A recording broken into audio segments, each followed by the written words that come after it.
സങ്കടം വരാറുണ്ടോ? നിരാശ ബാധിച്ച് നിങ്ങളിലേക്ക് മാത്രം ചുരുങ്ങാറുണ്ടോ? സമൂഹത്തിൽ നേറ്റ കുത്തുവാക്കുകൾ വേദനിപ്പിക്കാറുണ്ടോ?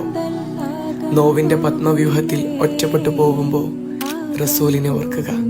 മുഖം തെളിയും, ചിന്തകൾ തളിർക്കും, വഴികൾ തുറക്കും. നിങ്ങളുടെ നേതാവ് അകാരണം ആക്രമിക്കപ്പെട്ടവനായിരുന്നു. ഒരു മനുഷ്യൻ അനുഭവിക്കേണ്ടതിന്റെ പരമാവധി വേദന പേറിയവനായിരുന്നു. യതീമായി പിറക്കപ്പെട്ടു. അവഗണന നിറഞ്ഞ നാളുകളെ അതിജയിച്ചു. സ്നേഹത്തോടെ സംരക്ഷിച്ചവരെല്ലാം അടുത്തടുത്ത വർഷങ്ങളിൽ മൺമറഞ്ഞു.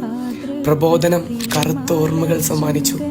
പിറന്ന നാട്ടിൽ സമൂഹമധ്യേ ആക്രമിക്കപ്പെട്ടു. അസത്യങ്ങൾ പ്രചരിപ്പിക്കപ്പെട്ടു. നാട് ബഹിഷ്കരിച്ചു. തണൽ തേടി പോയിടം കല്ലെറിഞ്ഞോടിച്ചു. വിശപ്പിന്റെ കാഠിന്യം അറിഞ്ഞു. പാലായനം വേദനിപ്പിച്ചു. എന്നിട്ടും റസൂൽ അതിജീവിച്ചു. ഇത്രയൊന്നും വരില്ലല്ലോ നമ്മുടെ പ്രശ്നങ്ങൾ. കുഞ്ഞു നോവിൽ തല കുനിച്ചിരിക്കാതെ ലക്ഷ്യത്തിലേക്ക് നടക്കുക. റസൂലാണ് വഴി, വഴികാട്ടിയും. അവിടെ എല്ലാത്തിനും മരുന്നുണ്ട്.